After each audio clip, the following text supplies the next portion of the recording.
So, hello students, a very good evening to all and welcome back to Daily Current Affairs discussion of 22nd of July.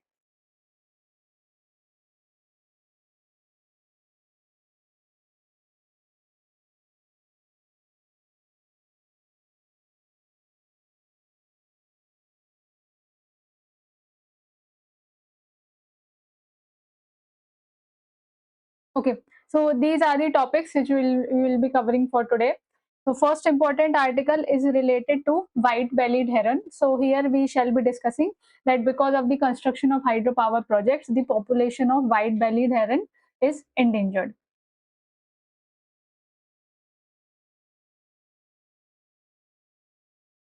Yes. Next topic which we shall be discussing is about the concept of plastic currency. So at present, India is using paper-based currency. So now RBI is trying to shift towards the plastic-based currency in India. Now, next important thing is about the uh, important editorial, and name of that editorial is the salt of democracy. So actually, this is very important editorial. Here we shall be discussing that what is the importance of dissent, what is the importance of asking questions in India, and finally, an important article about the maternal health care in India. So these are the four important articles for today. So let's start our discussion. So here, first article is about the white-bellied heron. So the population of white-bellied heron is endangered because of the proposal of construction of Kalai 2 hydroelectric project. So see here, let's understand the complete issue. So this hydroelectric project, that is Kalai 2, this project is proposed to be built on Lohit River, which is a tributary of river Brahmaputra. Now, the problem is, let's understand here. So here we are discussing about white-bellied heron. So first of all, we will discuss that what is the perfect ecosystem which is required for this white-bellied heron to survive and to flourish. So see, white-bellied heron first of all requires very clean rivers. Okay, so the rivers should be very clean, and along with clean rivers, it requires very healthy fish population, because heron feed on fish population. Along with that, the river must be having the fast flowing water. So these are the basic requirements for heron population to survive and to flourish. Along with that, it would be requiring small rocky islands in between the rivers, as well as it would be requiring the sandbars, because in sandbars their population would feel protected. So this is a basic ecosystem which is required for white-bellied heron to survive. Now consider a hydroelectric power project is being constructed. So for construction of any hydroelectric power project, what many things you would do? You would do, first of all, you will divert the flow of river, right? Now, if the flow of river is diverted, that means the population of fishes will also be diverted, right? The population of fishes would be divided. Now, since you are building hydroelectric project, that means some kind of land will be submerged, right? Some kind of land will be submerged. So here, just like we discussed, that it requires some rocky islands, it requires some sandbars, all these things would be submerged. Okay, so because of this, we can say that the ecosystem in which white-bellied heron could survive, that ecosystem is getting completely destroyed, and this is the main issue, because the environmentalists are saying that even though you have conducted environmental impact assessment, so in that assessment you have not included this concern of white-bellied heron, because you are saying that, for example, we will cut forest from here. So on the other hand, we would be planting, or on the other hand, we would be doing afforestation in other lands. But when you are doing afforestation on other lands, you will never be able to recreate the exact ecosystem which is required for white-bellied heron, or for that matter any animal to survive. So this is the complete issue. Yes. So quickly, let's discuss about the white-bellied heron. So first important thing about white-bellied heron. So there are many kind of herons which are found all over the world. So this is one of the rarest and largest herons. Important point of concern is that it is considered critically endangered under IUCN Red List. And what is the main cause of reduction in population? Main cause is the habitat destruction. So in these manner, only the habitats of white-bellied heron are being destroyed. So here, these things we already discussed. So the article is saying that white-bellied heron is considered as the indicator species for the healthy river. That means if you are seeing white bellied heron in a particular area, so that is an indicator of that ecosystem, that there the rivers are healthy, the rivers are flowing, as well as fish population is healthy. Then only white bellied herons can survive there. Next, let's quickly discuss about the distribution, because since this is a critically endangered species, that's why UPSC can ask question on this. So first of all, please remember that white-bellied heron population are mainly found in the eastern regions of India, in the eastern Himalayas. So eastern Himalayas, they are not restricted only to India, right? So here you can consider Myanmar also. Here you can consider Bhutan, as well as India, as well as the northeastern part of India, mainly in Arunachal Pradesh as well as Assam. Now, if we talk about the very important habitats, so first important habitat is the Lohit River itself. That's why this construction of Kalai 2 project is a cause of concern, because Lohit River is an important habitat for white-bellied heron. Next is the Namdhapa Tiger Reserve. Here in this tiger reserve also a lot of population are found. After that, some population in Kamlang Wildlife Sanctuary as well as Noa Dihi River system. So these are the important habitats. So most all these habitats are in the northeastern India only. Yes. So I think this we already discussed, that why Kalai 2 hydroelectric project is a cause of concern, because for this hydroelectric project you would be constructing a dam, and the construction of dam would be submerging the entire habitat of white-bellied heron. And here see, one point which is given by the project developers is that you are saying that we would be cutting a lot of forest. So what? We are cutting a lot of forest. So under Campa scheme, we are doing afforestation in another land. So here the number of trees, same number of trees we are planting there. But here they forget that the older trees have a lot of ecosystem, lot of habitats around them.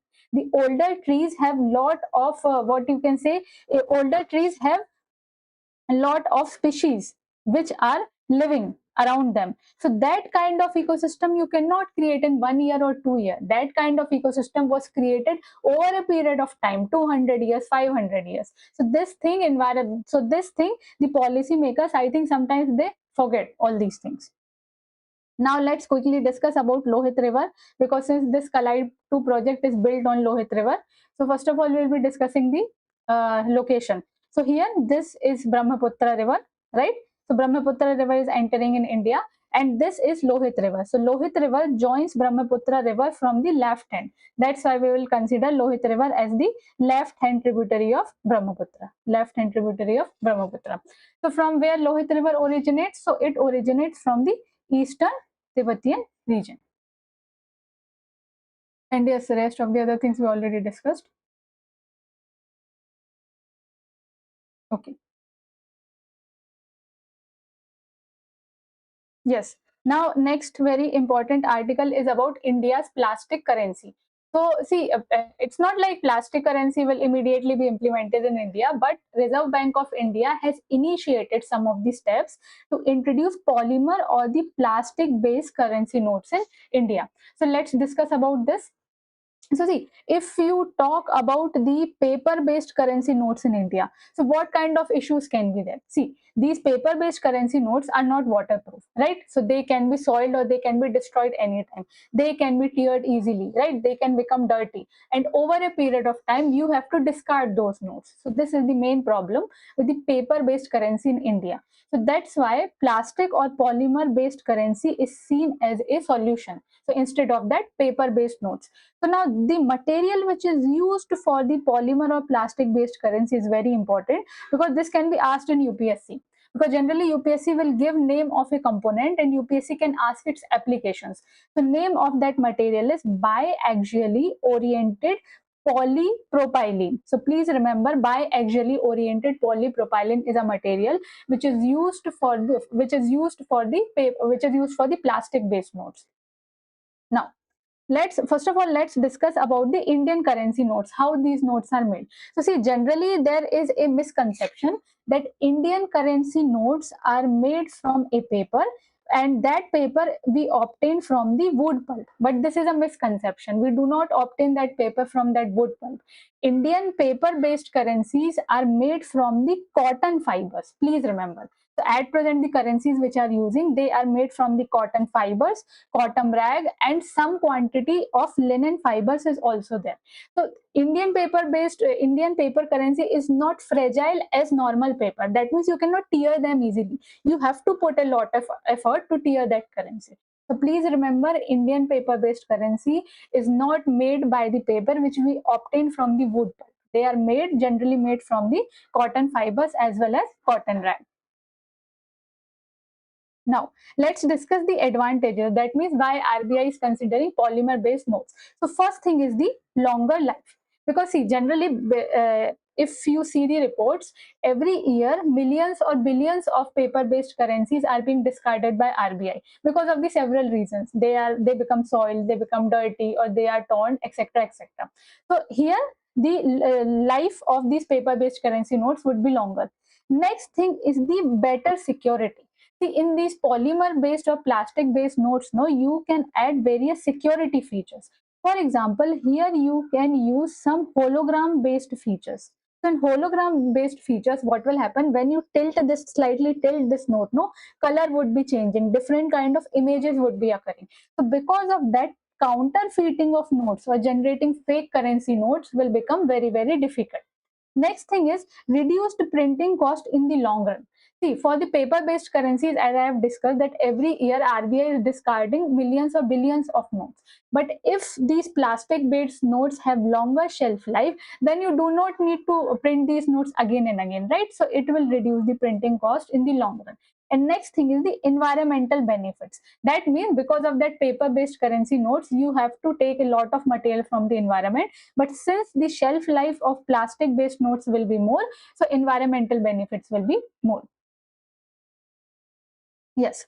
Now let's discuss some of these security features which can be embedded in polymer based notes. So I think about holographic elements I already discussed, right? So there will be a transparent security window. So see, for example, this is a paper based currency note. So in this note, there will be some kind of transparent strip. So when you are looking towards the note from the front view, it will look transparent script. But when you just tilt the note, no, you will be seeing different kind of images or different kind of colors. So this is the requirement of transparent security window. And the printing, what you would see, no, it would appear that it has some kind of 3D features. So these are some of the important security features that can be added in the plastic-based currency notes. Now, important thing is that India will not be the first country. Already India has some of the successful examples that countries have used the plastic-based currency notes and it is successful.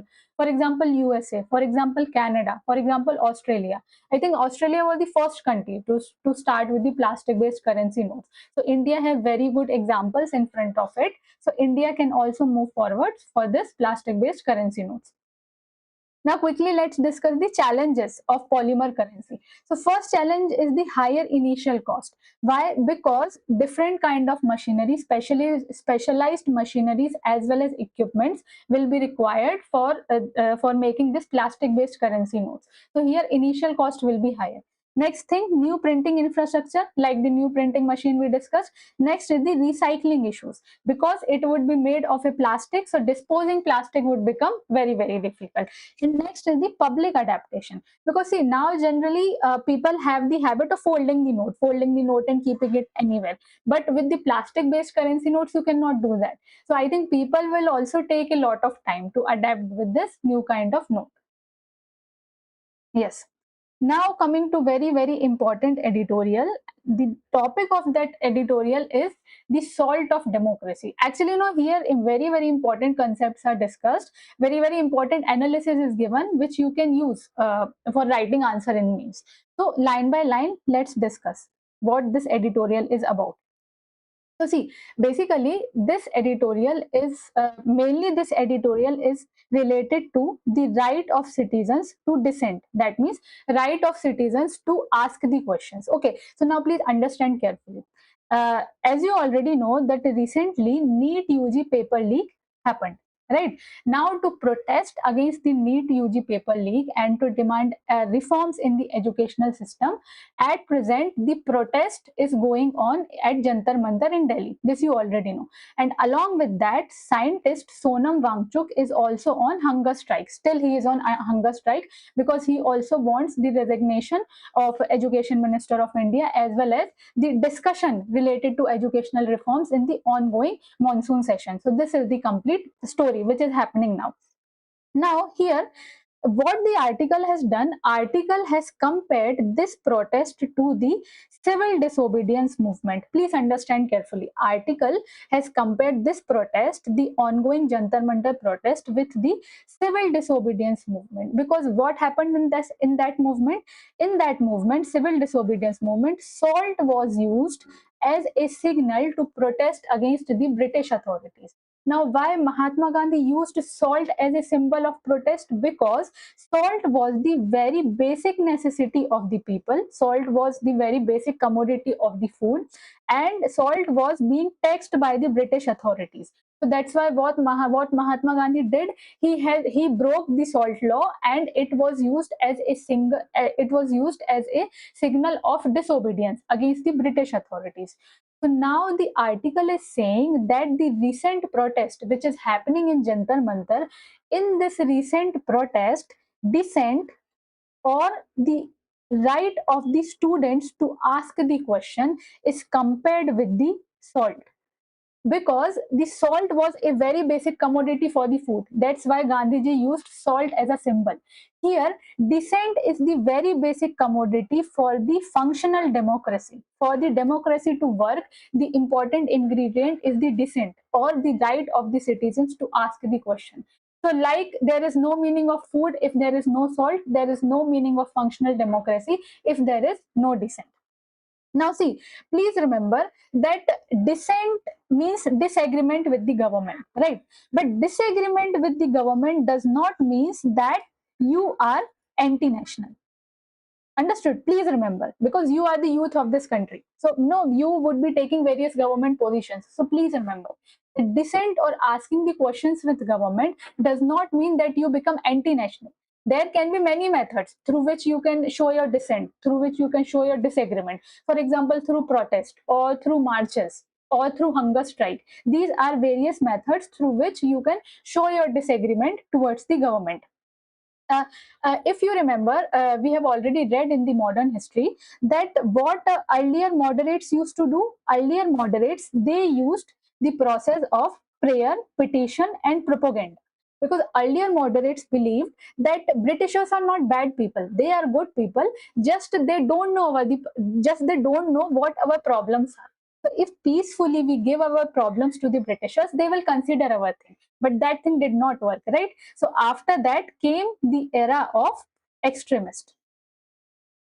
Came the era of extremist, because when the people do not get justice, they have to take the extreme steps. So all these things are part of dissent. All these things are part of showing your disagreement towards the government. Now let's discuss some of the advantages of dissent or showing disagreement. That what are the advantages? Why we are saying that students must show their dissent towards the government? So first important advantage is that this can hold the government accountable. That means you can ask questions to the government that why you have done this, or if you have not done this, what is the reason for that?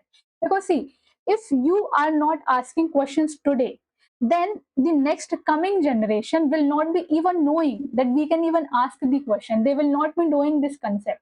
So you have to ask the questions, then only your future generation will become adapted to it. Second important significance of the dissent is that it will protect your democratic or constitutional values. That means right of freedom of speech and expression is your fundamental right under Article 19. So if you are not using that right, it's not the problem of government, it's your problem, because government will not force you that you must use your right. Okay, so that's your duty to protect and to use that right. Next thing is, if you are asking the questions to the government, not today but eventually, it will lead to some big reforms. Because if you remember the era from 2010 to around 2013, in this time, UPA government was there, right? And during this duration, a lot of ministers have resigned. For example, Shashi Tharoor, and along with that, many ministers in UPA government resigned because of various allegations. After that, what happened? After that, Anna Hazare movement started. And after this movement, after this movement, UPA was thrown out of the power and new regime came, right? So here the question is that still, if people are not getting answers to their questions, and still if reforms are not being taken place, and if still government is not listening to the students, then the history can repeat itself. Because if this thing happened after 2013, again this thing can happen in the upcoming elections. So here, if students are asking the question, it will hold the government accountable. But please remember one thing, that is this right to protest, or if this right to show the dissent is absolute or not. So here answer will be no.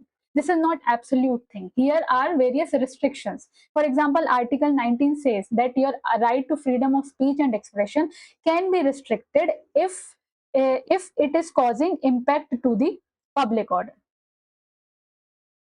right? Your right to your freedom of speech and expression can be restricted if it is impacting the public order. So the thing is, you cannot show immediate violence towards the government, because that government is the legally elected government. So you cannot show violence towards the government. So here you have to do everything in the peaceful manner.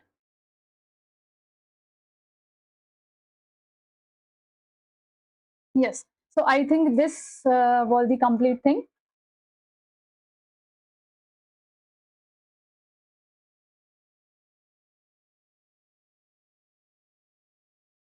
Now, next important article is about the C-section surgery in India. So actually, this article is also very, very important, because this article discusses about the condition of hospitals in Telangana, but this is a broader issue because same kind of conditions are in different states in India.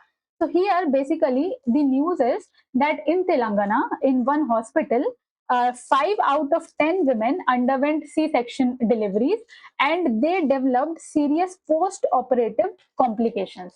So, for example, some of those women have developed kidney-related complications.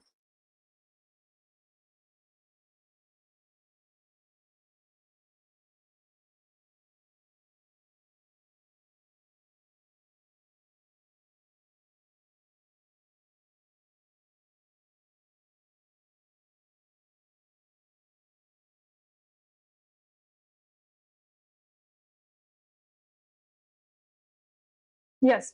So, see, first of all, let's discuss this thing. See, actually, this issue is not related to a small medical complication. This is a broader issue. Why this is a broader issue? Because issue is related to quality of public health care in India, or this issue is related to maternal health care in India, or overall, this issue is related to accountability of hospitals in India. So, this is a broader issue. See, first of all, let's discuss about the C-section deliveries in India. So see, actually C-section deliveries are not a bad thing, because even World Health Organization says that the percentage of C-section deliveries in any country must not be more than 10 to 15%. That means C-section deliveries can be used in cases of emergency. So they are not anything bad, because they are used in terms of emergency conditions. For example, when normal delivery is very risky, or for example, if there is if the health is risk, there is risk of health for mother as well as baby. So in all these conditions, C-section delivery has to be done. But here the problem is, see, understand the difference between C-section delivery as well as normal delivery. In normal delivery, the child is delivered through the normal route of uterus. But in C-section delivery, an incision is made in mother's abdomen as well as uterus.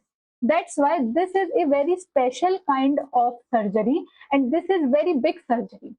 So after performing this surgery, you have to regularly monitor the health of the patient. You have to sterilize your hands. You have to sterilize all the equipments and instruments you are using. So this is not a normal kind of surgery. So here, in this surgery, you have to monitor each and everything.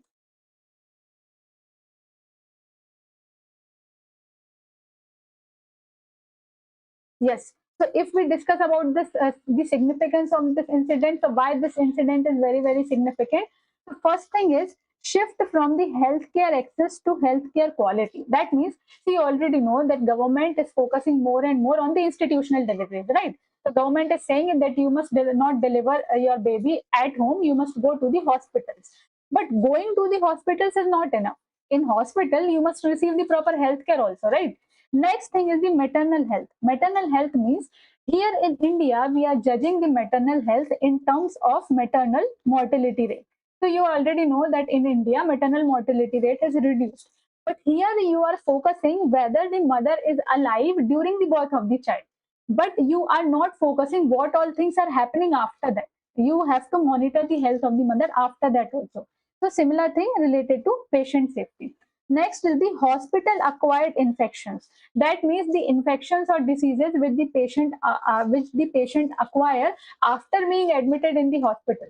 So see, if the room is not sterilized, or if the equipments or instruments are not sterilized, or if you are not maintaining the hand hygiene, then hospital acquired infections can occur. And finally, the economic impact.